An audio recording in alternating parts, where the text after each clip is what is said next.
రాష్ట్రంలో భారీ వర్షాలు ప్రాజెక్టులకు భారీ వరద ప్రవాహం కొనసాగుతూ ఉండడంతో అలర్ట్ గా వ్యవహరిస్తోంది సర్కార్. ఎప్పటికప్పుడు రివ్యూలు మీటింగ్లు నిర్వహిస్తూ మంత్రులు అధికారులకు కీలక సూచనలు చేస్తున్నారు ముఖ్యమంత్రి. ఇందులో భాగంగానే ఇవాళ కరీంనగర్ కు వెళ్తున్నారు సీఎం. భారీ వరదకు కొట్టుకుపోయిన మిడ్ మానేరు మట్టికట్ట ప్రాంతాన్ని ఆయన పరిశీలించనున్నారు. 11 గంటలకు కరీంనగర్ చేరుకోనున్న సీఎం జిల్లాలో వర్షాల పరిస్థితిపై సమీక్షించనున్నారు. ఇప్పటికే డ్యాం దిగువన ఉన్న మానువాడ, మల్లాపూర్, ఖాజీపూర్, యలగందుల గ్రామాల్లోకి వరద నీరొచ్చి చేరుతోంది. దీంతో అధికారులు లోతట్టు గ్రామాల ప్రజలను సురక్షిత ప్రాంతాలకు తరలించారు. మంత్రులు హరీష్ రావు, ఈటెల రాజేందర్ అర్ధరాత్రి మిడ్మానేరు డ్యాం దగ్గరకు వెళ్లి పరిస్థితిని సమీక్షించారు. వరద ప్రవాహం కొనసాగుతూ ఉండడంతో ప్రాజెక్టు గేట్లు ఎత్తే అవకాశం కూడా ఉంది.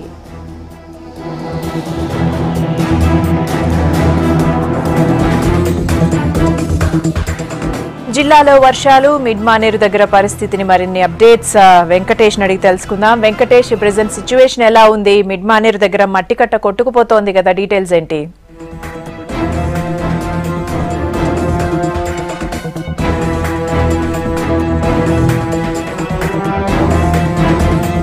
కరీంనగర్ జిల్లాలో వరదలు వానలు ముంచెత్తుతున్న పరిస్థితుల నేపథ్యంలో ఈరోజు ముఖ్యమంత్రి కేసీఆర్ కరీంనగర్ జిల్లాకు వస్తున్నారు.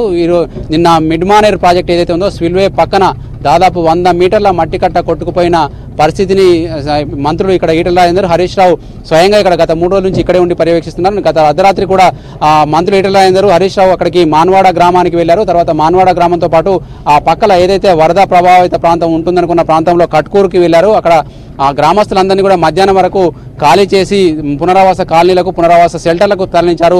ఈ పునరావాస షెల్టర్ తరలించి వాళ్ళందరికీ ఏ ఇబ్బందులు రాకుండా కూడా చూస్తున్నారు. అయినప్పటికీ కూడా వరద ఉధృతి పెద్ద ఎత్తున వస్తుంది. ముఖ్యంగా అప్పర్ మానేరు ఏదైతే ఉందో అప్పర్ మానేరు నుంచి పెద్ద ఎత్తున 1,60,000 క్యూసెక్లు మిడ్ మానేరుకు ఇప్పటికీ కూడా కొనసాగుతుంది. ఇటువైపు మూలవాగు నుంచి కూడా వరద వచ్చి చేరుతుంది. ఈ రెండు వరదలు కలిసి మిడ్ మానేరు మీద పడడంతో నిర్మాణంలో ఉన్న మిడ్ మానేరు కట్ట కొట్టుకుపోయి వరదంతా కూడా మిడ్ మానేరు వాగు ద్వారా ఇప్పుడు లోయర్ మానేరు డ్యాంలోకి చేరుతుంది. ఇప్పుడు మనం చూడొచ్చు, ప్రజెంట్ లోయర్ మానేరు డ్యాంలో ఉన్నాం. మొన్నటి వరకు గత 10 రోజుల క్రితం వరకు కూడా దీంట్లో కేవలం 6 టీఎంసీల నీరు మాత్రమే ఉంది.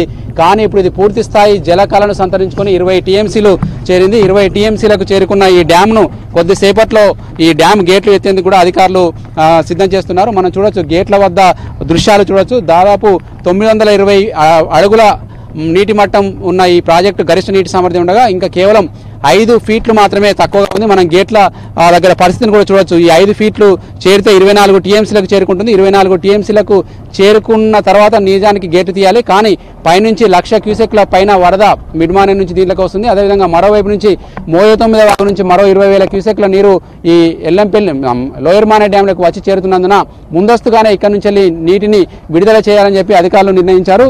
దాని ప్రకారం కూడా ఇప్పటికే ఏర్పాటు చేశారు. ఎందుకంటే హరీష్ రావు ఇక్కడే ఉన్నారు, భారీ నీటిపారుదల శాఖ మంత్రి.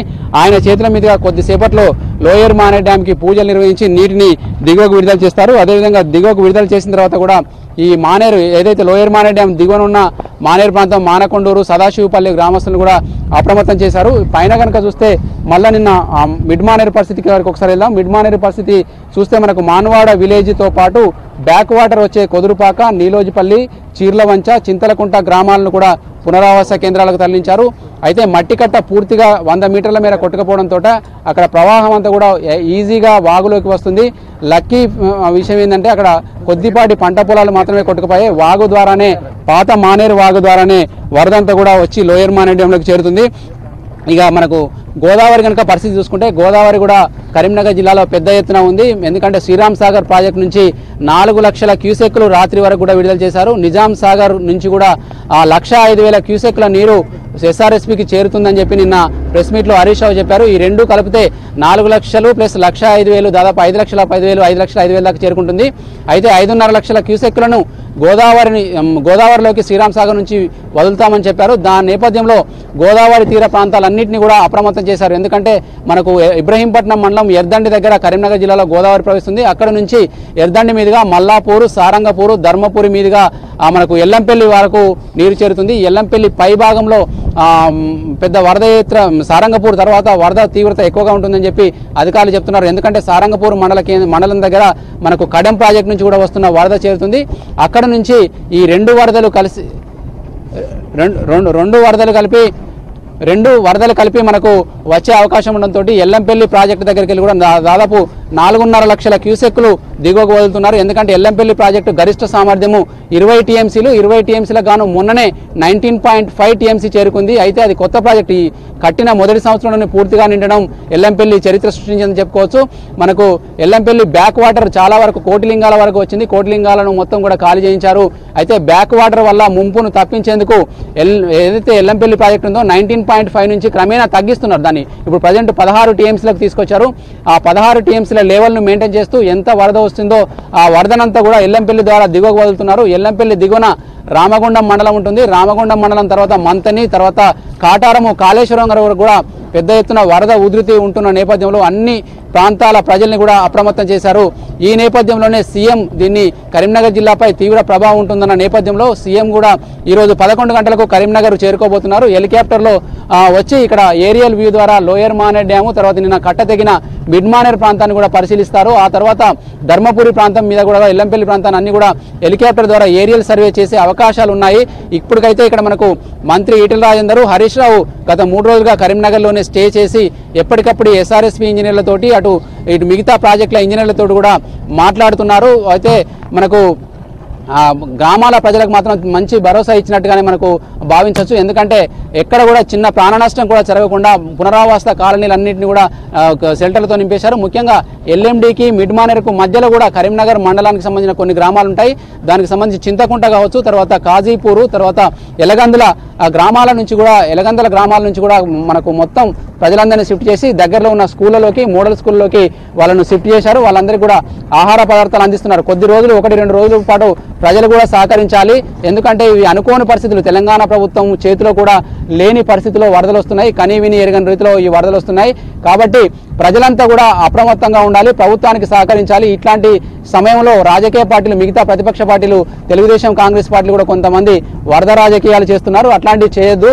కష్టకాలంలో ప్రభుత్వానికి సహకరిస్తూ ప్రజలకు మనోధైర్యం కల్పించాలని చెప్పి కూడా హరీష్ రావు పిలుపునిచ్చారు. ఈ నేపథ్యంలోనే మనకు ప్రజలంతా కూడా కొద్దిగా కష్టమైనప్పుడు కూడా పునరావాస కేంద్రాల వద్ద విడిది చేసి వాళ్ళ ప్రాణాలను, తర్వాత విలువైన వస్తువులను తీసుకెళ్లి కూడా అక్కడ షెల్టర్కి వెళ్లారు. అదేవిధంగా మనకు హుస్నాబాద్ నియోజకవర్గంలో కనుక చూస్తే మొన్నటి వరకు భారీ వర్షాలు పడ్డాయి. అక్కడ మోయతుమ్మెద వాగ ఉధృతితోటి జిల్లాలోని మనకు మోయతుమ్మెద వాగు దాదాపు 10 సంవత్సరాల తర్వాత మోయతుమ్మెద వాగు ప్రవేశిస్తుంది. ఆ మోయతుమ్మెద వాగు నుంచి వస్తున్న వరద ఏదైతే కోయేడ మండలం బస్వాపూర్ దగ్గర మొత్తం రోడ్ ఎక్కి ప్రవేశిస్తుండటంతో అటు కరీంనగర్, వరంగల్ జిల్లాల మధ్య గత 3 రోజులుగా రాకపోకలు నిలిచిపోయాయి. దాంతో వాహనాలను మళ్లించి కూడా మనకు కొత్తపల్లి మీదుగా హైదరాబాద్ రూట్లోకి పంపిస్తున్నారు.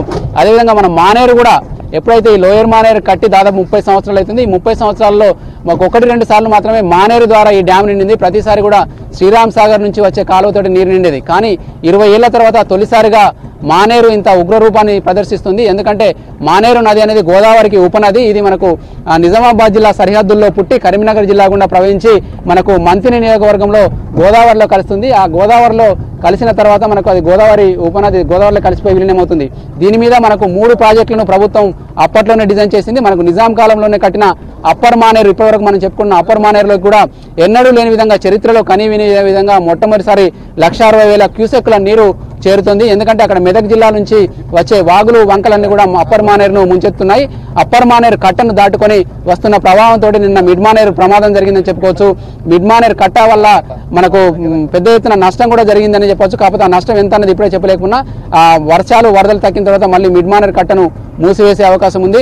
అదేవిధంగా ఇప్పుడు మనకు లోయర్ మానేర్ డ్యామ్కు గేట్లు ఎత్తే పరిస్థితి ఉండడంతో ఇక్కడ పర్యాటక శోభ కూడా సంతరించుకుంది. పెద్ద ఎత్తున పర్యాటకులు డ్యామ్ మీదకి తరలి వస్తున్నారు. దీనికి సంబంధించి టూరిజంకు సంబంధించిన ఇన్ఛార్జ్ మనతో పాటు రవీంద్రచారి ఉన్నారు. సార్ చెప్పండి, ఇక్కడ లోయర్ మానేర్ డ్యామ్ దగ్గర మొన్న వారం రోజుల కింద పరిస్థితి ఎట్లా ఉంది, ఇప్పుడు ఎట్లా ఉంది?